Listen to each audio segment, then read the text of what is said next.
Everyone in Canada seems to always be talking about housing affordability, affordable housing, affordable homes. Well, I guess they're probably actually talking about how unaffordable housing always seems to be. So today's video is going to be a quick one where I simply attempt to define affordable housing. No, I don't plan to propose any solutions on how to reduce government red tape in development, interest rates, higher costs of building materials and labor, and I'm not going to discuss immigration. All I want to try and do today is my best to define the term affordable housing. That's it. So if you would like to come back and see more of my regular real estate videos, subscribe and hit the notification bell. And don't forget to click the most affordable button of them all, the like button, to help me get this video out to other people. And of course, if you're looking to buy a home in my home province of British Columbia, you might want to start off by downloading my Informed Buyer's Guide using the link in the description of this video. And now, I don't think we can even begin talking about how to address the affordable housing problem in the housing crisis that we're currently going through if you cannot define the term. So get ready to press pause, because what I would like you to do before we start is for you to enter your definition of affordable housing in the comments below. Go ahead, press pause and do that right now. Okay, so now that I know what your definition is, make sure to argue with someone else about theirs. just kidding. On with the video. First off, I want to break down the term affordable housing into its two major categories. First, as defined by the real estate industry, so people like me. And then number two, as defined by politicians. Or you could look at this as people from the real estate industry focusing on what it means to have affordable housing for owners.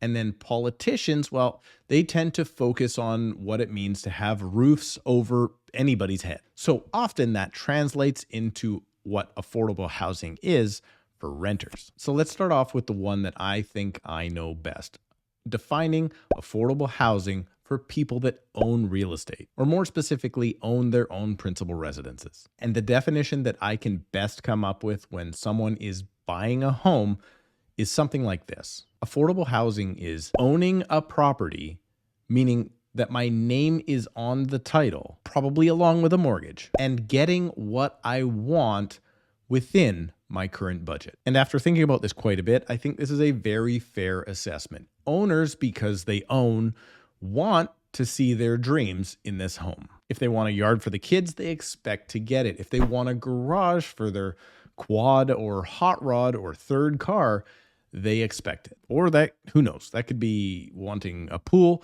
or the best neighborhood.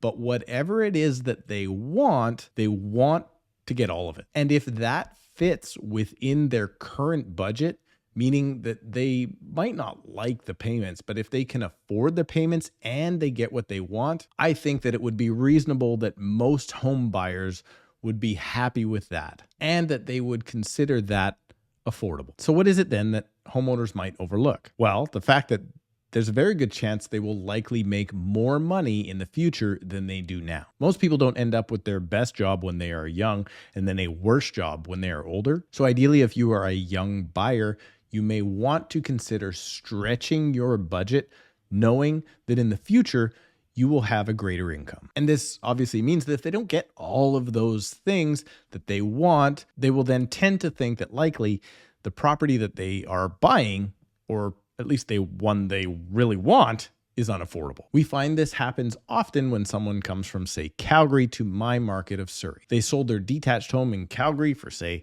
$750,000. And in Surrey, that gets them a small 3-bedroom townhome. Well, then they say, since I didn't get everything I wanted in my new purchase, then Vancouver is unaffordable. But that then leaves us with renters. And my definition with renters is quite different. Thinking about this for quite some time, I believe the better definition for affordable rental housing is something like this: renting what you need within average incomes. So obviously now we're talking about either a long-term lease or a month-to-month rental, or a rollover from the first to the latter. Now, this is where I feel renters are much more, I guess, almost realistic. First of all, because they don't own the place and the cost of moving is much less for a renter than an owner, they are more okay with getting a place that fits their needs or even maybe their minimum needs. For example, if that same person moving from Calgary wants to rent for a while moving here to my market in Surrey, before they go ahead and make their purchase, if they have 2 kids, they might consider having their kids, for example, share a bedroom if it's not for the long term. And if it fits within the budget, they are okay to sacrifice some things. However, the second part of that definition is within average incomes or wages. The fact is that more often than not, renters will have lower incomes for various reasons. Since a larger portion of the renter pool will be at or below the average incomes for the area, we should expect that whatever the average income can support in the area, rentals are more likely to be tied to that metric than, say, home prices. This is because in a heavy populated area like Vancouver, stored equity built up over time can and will often be rolled over into new properties. As well, the fact that people with more money tend to buy in more heavily populated areas for the most part. But let's face it, everyone always thinks that housing is unaffordable. News stories of housing being scarce and unaffordable have been around, well,